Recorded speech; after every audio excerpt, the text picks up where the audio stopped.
Hi hello అండి. Welcome to my channel Kalyani's little world. చాలా రోజులైంది కదండి లాంగ్ వీడియో పెట్టి. ఈరోజు మనం కొరమేను ఇగురు ఎలా చేసుకోవాలో చూద్దామండి. దానికి కావాల్సిన పదార్థాలు చేసే విధానం చూసే ముందుగా నా ఛానల్ ఎవరైనా కొత్తగా చూసినట్లయితే లైక్ చేయండి, సబ్స్క్రైబ్ చేయండి, బెల్ ఐకాన్ క్లిక్ చేయండి.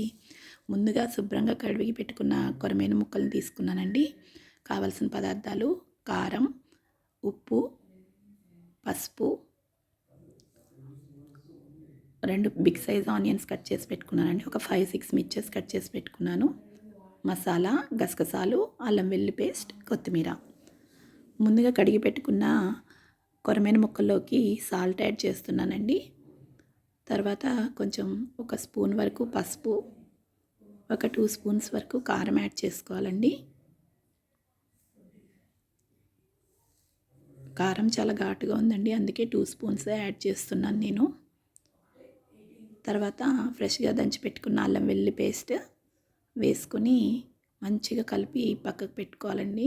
మొత్తం ముక్కలకంతా ఈ ఉప్పు, కారం, పసుపు, అల్లం వెల్లుల్లి పేస్ట్ పట్టేలాగా కలుపుకోవాలి. అప్పుడు ముక్క గట్టి పడుతుందండి. మంచిగా అలా కలిపి ఒక 5 మినిట్స్ పక్కన పెట్టుకుందాము. ఈలోపు స్టవ్ వెలిగించి ఒక బౌల్ పెట్టుకొని ఆయిల్ యాడ్ చేసుకుందామండి. ఆయిల్ హీట్ అయిన తర్వాత ముందుగా కట్ చేసి పెట్టుకున్న ఆనియన్, మిర్చి యాడ్ చేస్తున్నాను. ఆనియన్, మిర్చి యాడ్ చేసి ఒకసారి కదుపుకొని మూత పెట్టి వేయించుకుంటున్నానండి. చూడండి అలా వేగాయి. అలా వేగితే సరిపోతుందండి.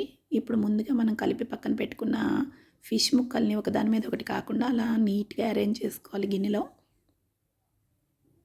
అప్పుడే మనకి ముక్క విరిగిపోకుండా ఉంటుందండి. తర్వాత 2 నిమిషాలు మూత పెట్టి ఉడికించుకున్నాను. తర్వాత ఒకసారి మధ్యలో కదిలిస్తున్నానండి. గరిటె పెట్టుకోకూడదు, ఫిష్ ఇరిగిపోతుంది. అలా కదుపుకోవాలి క్లాత్తోని. మళ్ళీ మూత పెట్టి ఒక 2 మినిట్స్ ఉడికిస్తాను. ఇప్పుడు ముందుగా పెట్టుకున్న గసగసాలని దంచుకుంటున్నానండి. ఒక 5, 6 వెల్లుల్లి రెబ్బలు వేసి మంచిగా పేస్ట్లా తీసుకుని బౌల్లోకి పెట్టుకోవాలి. ఫిష్ చూడండి అలా వైట్గా వచ్చింది అంటే ఉడికిపోయినట్టే. ఇప్పుడు మనం ముందుగా ఫిష్ కలిపి పెట్టుకున్న గిన్నెలోకి ఒక గ్లాసుడు వాటర్ తీసుకుని ఈ ఉడుకుతున్న ఫిష్ ముక్కల్లో యాడ్ చేశానండి. మొత్తం ముక్కలన్నీ కదిలేలాగా ఒకసారి కదుపుకోవాలి. కదుపుకుని మూత పెట్టి ఉడికించుకోవాలండి.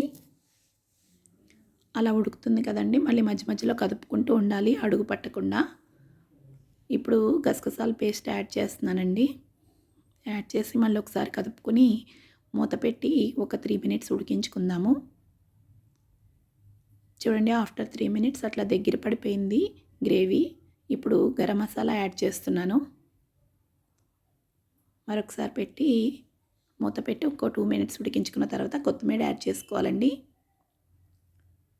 చూడండి దగ్గర పడి ఎంత ఎమ్మీగా కనిపిస్తుందో. కొత్తిమీర యాడ్ చేసి మూత పెట్టి ఒక 1 మినిట్ ఉడికించుకున్నాను. అంతే అండి, ఎంతో ఎమ్మీగా ఉండే కొరమేను ఇగురు రెడీ. మీరు కూడా ఒకసారి ట్రై చేయండి. ఎలా ఉందో కామెంట్ చేయండి. Thank you for watching.